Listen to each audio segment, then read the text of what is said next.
इस समय भी अगर उन्होंने ऐसा कर दिया कि नहीं ठीक है भाई अब बिहार ही ठीक है, राज्यसभा से हम अब मेंबर बनना था बन गए, मेरी इच्छा भी पूरी हो गई।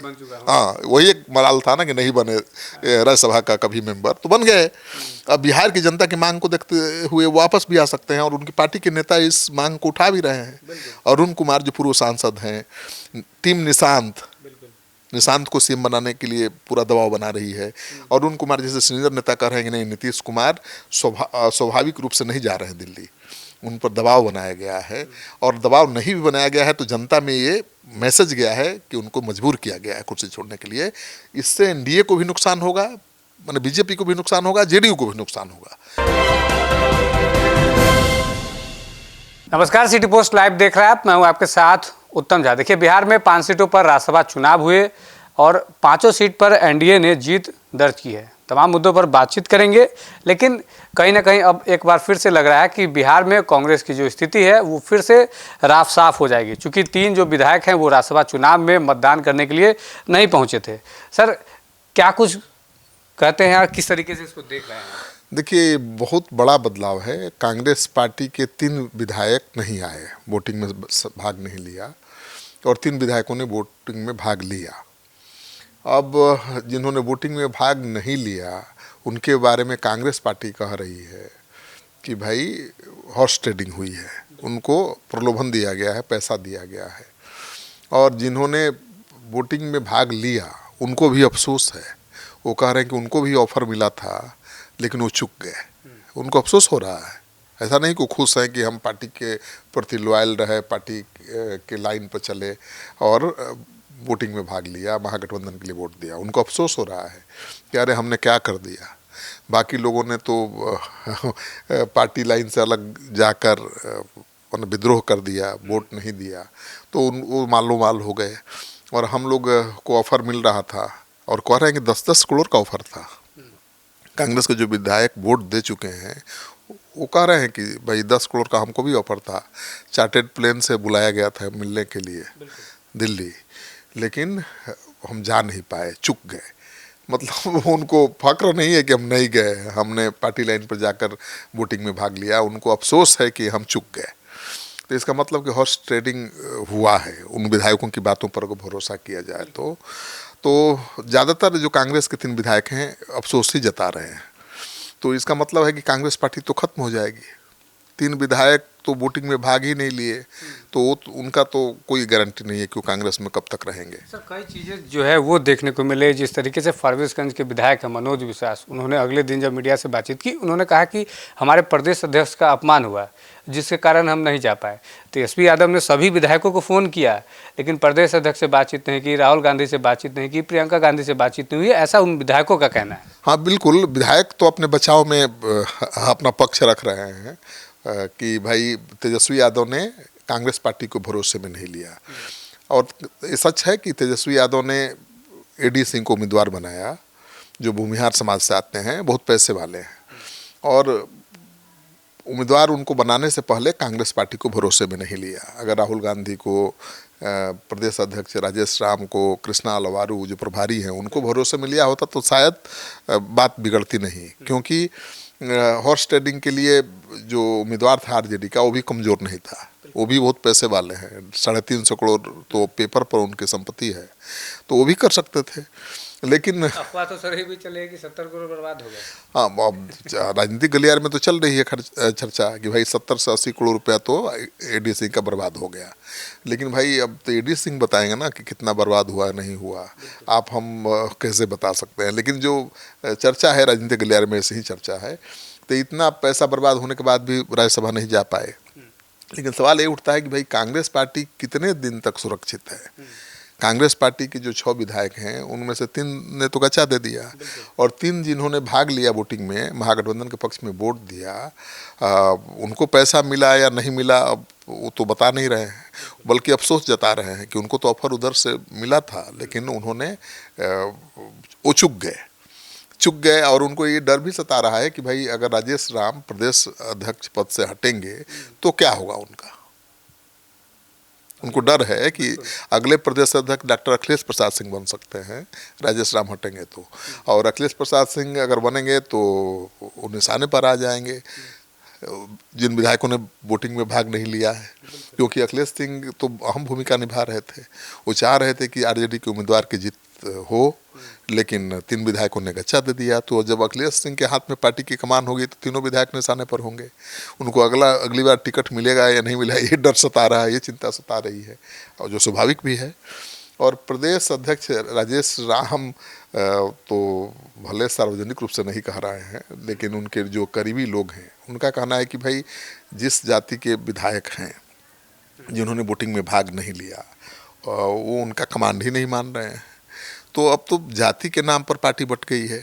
आप देखते हैं ना कि जो कुशवाहा है उन्होंने वोटिंग में भाग नहीं लिया, और उन्होंने क्या कहा कि बनाना चाहिए था दीपक यादव को उम्मीदवार, या बनाना चाहिए था किसी अति पिछड़ा को उम्मीदवार।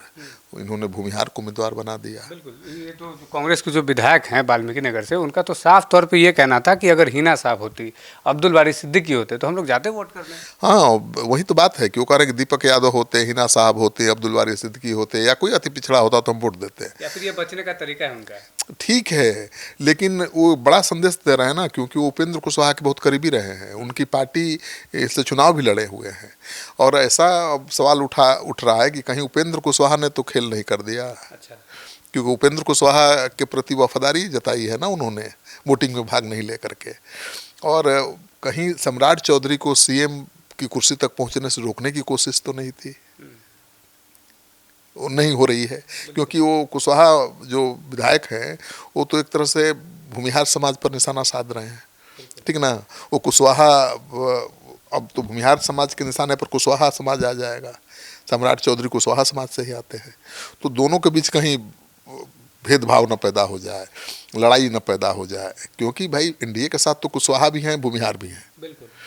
और उनका कहना है कि नहीं भाई, भूमिहार तो एनडीए के साथ हैं, तो उनको तेजस्वी यादव ने उम्मीदवार क्यों बनाया। तो अगड़ा पिछड़ा की लड़ाई भी कराने की कोशिश की जा रही है।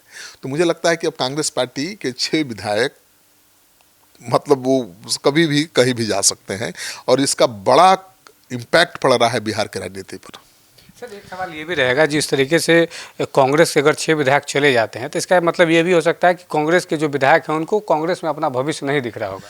हाँ बिल्कुल, उनको अब तो असमंजस में है कि भाई कांग्रेस। विधायकों का तो सर ये भी कहना है कि अगर मान लीजिए हमें राहुल गांधी से मिलना है तो हमें पैरवी लगानी पड़ती है उनसे मिलने के लिए, हम अपनी बात जो है वहाँ रख नहीं पाते हैं।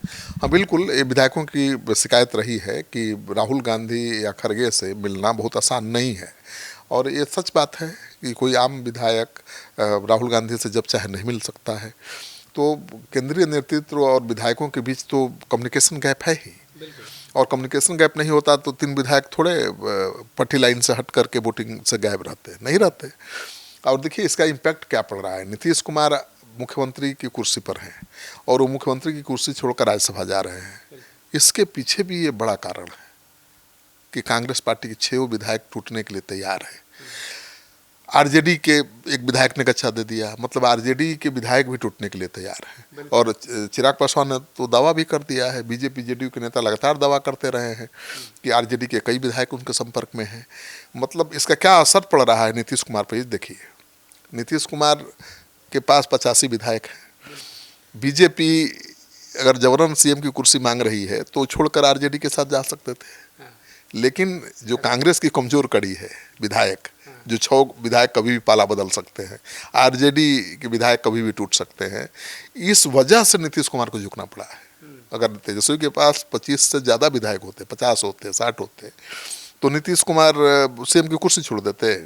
और उनको भी लगता है कि भाई बीजेपी खेल कर देगी, अगर अभी सीएम की कुर्सी हमने नहीं दिया तो बीजेपी कांग्रेस को तोड़ लेगी, आरजेडी को तोड़ लेगी, जेडीयू को भी तोड़ लेगी।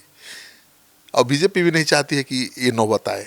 बीजेपी चाहती है कि सम्मानजनक तरीके से नीतीश कुमार की विदाई हो जाए, तो अलग मैसेज जाएगा। अलग मैसेज जाएगा। अब होता ना कि अति पिछड़ा समाज जिसके नेता है नीतीश कुमार, वो नाराज हो जाएगा। तो बीजेपी नाराज भी नहीं करना चाहती है, बीजेपी सीएम की कुर्सी भी नहीं छोड़ना चाहती है। और बीजेपी को सीएम की कुर्सी अगर मिली है तो ये कांग्रेस की कमजोरी है, जो कांग्रेस अफसोस जता रही है, तेजस्वी यादव जो अफसोस जता रहे हैं, उनकी कमजोर कड़ी है, उसका फायदा बीजेपी को मिल रहा है। अगर कांग्रेस एकजुट होती कांग्रेस के विधायकों के टूटने का खतरा नहीं होता, आरजेडी के विधायकों के टूटने का खतरा नहीं होता, तो बीजेपी इतनी आसानी से सीएम की कुर्सी नहीं पा लेती। तो कई बड़ा इम्पैक्ट है बिहार की राजनीति पर। कांग्रेस में जो टूट हुई है विधायकों में, आरजेडी के विधायक ने जो वोटिंग में भाग नहीं लिया, उसका बहुत बड़ा इम्पैक्ट है बिहार की राजनीति पर। इसको सोचिएगा तो पता चलेगा। नहीं तो नीतीश कुमार के साथ तो अभी भी महागठबंधन की सरकार बन सकती है भाई। उनके 89 विधायक हैं, 85 विधायक हैं, 85 विधायक हैं, 35 महागठबंधन के विधायक हैं, 5 MIM के विधायक हैं, बसपा का भी एक विधायक है, और कांग्रेस के 6 विधायक टूटने के लिए तैयार ही हैं, आरजेडी के भी टूट ही जाएंगे। तो सरकार तो ऐसे भी बन रही है। तो मुझे लगता है कि, लेकिन ये डर है कि बीजेपी बड़ा खेल न कर दे। नीतीश कुमार जहां पाला बदलेंगे तो बीजेपी खेल कर देगी उनके पाले।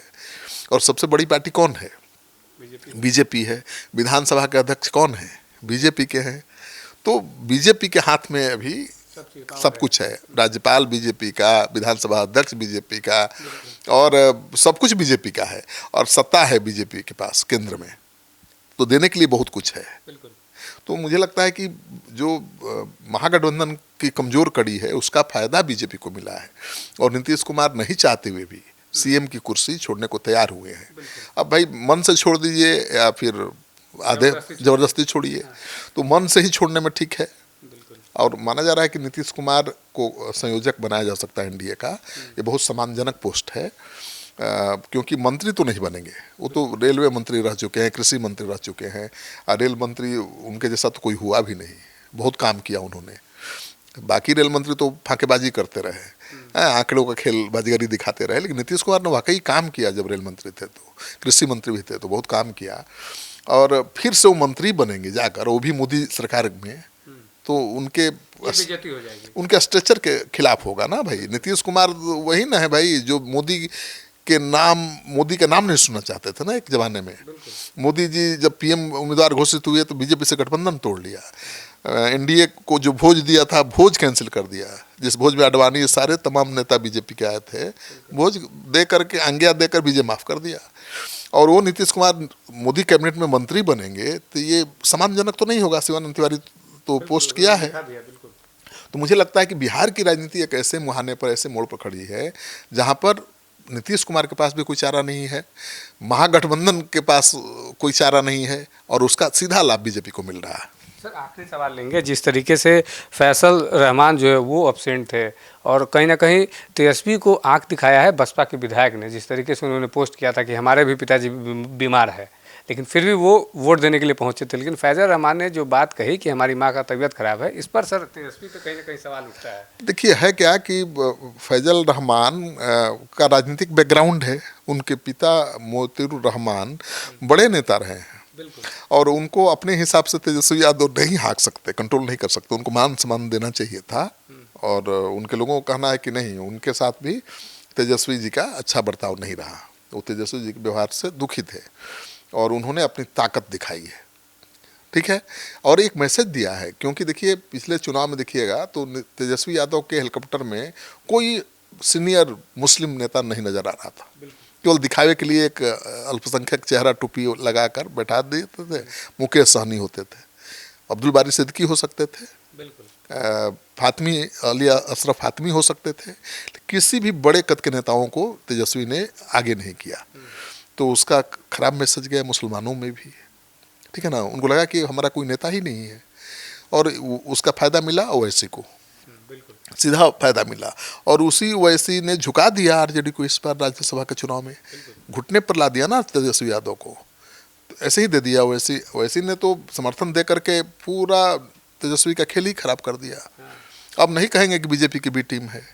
तो बहुत बिहार का जो राजनीति है बहुत बड़े बदलाव से गुजर रहा है। तेजस्वी यादव और कमज़ोर होते जा रहे हैं, कांग्रेस पार्टी का कोई भविष्य दिखाई नहीं दे रहा है। हाँ, बीजेपी ज़्यादा मजबूत होती जा रही है। नीतीश कुमार के दिल्ली जाने से जेडीयू के भविष्य को लेकर सवाल उठ रहा है। तो ढेर सारा परिवर्तन हो रहा है। अभी आने वाला जो 15 दिन 1 महीना है ना, बहुत खास है, क्योंकि नीतीश कुमार को 14 दिन के अंदर एक सदन से इस्तीफा देना पड़ेगा। या तो विधान परिषद की सदस्यता से इस्तीफा दें या राज्यसभा से दें। अगर विधान परिषद की सदस्यता से इस्तीफा नहीं देंगे 14 दिन के अंदर, यानी 28 मार्च तक, तो राज्यसभा का सीट रिक्त हो जाएगा स्वतः। अच्छा। जी, तो उनको तो विधान परिषद की सीट से 28 तक इस्तीफा देना है, तब ये क्लियर होगा कि हाँ वो राज्यसभा में जा रहे हैं। ठीक है, और राज्यसभा जा भी रहे हैं इस्तीफा दे करके, तो मुख्यमंत्री पद से इस्तीफा भी देने की बात नहीं है। वो राज्यसभा की शपथ नहीं ले लें तब तक मुख्यमंत्री रहेंगे, और शपथ लेने के बाद भी मुख्यमंत्री वैधानिक रूप से बने रह सकते हैं। वो ऐसा संभव है कि राज्यसभा के सदस्य होते हुए वो बिहार के बिल्कुल बिल्कुल रह सकते हैं। उनको 6 महीना के अंदर विधान परिषद की सदस्यता लेनी होगी। अच्छा। या चुनाव लड़ना होगा।